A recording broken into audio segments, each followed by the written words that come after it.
Welcome back. Today I'm making an easy and delicious avocado toast scramble. I'm going to start by smashing 2 avocados seasoned with salt, pepper, and onion powder. Set this aside.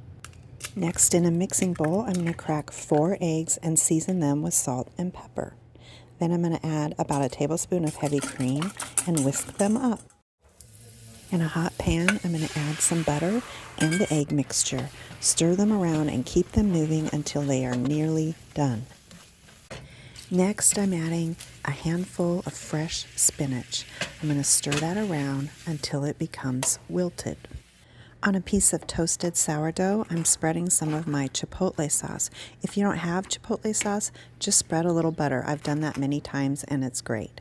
Now I'm adding the smashed avocado and I'll spread that around evenly on the toast. And next I'll add the scramble mixture.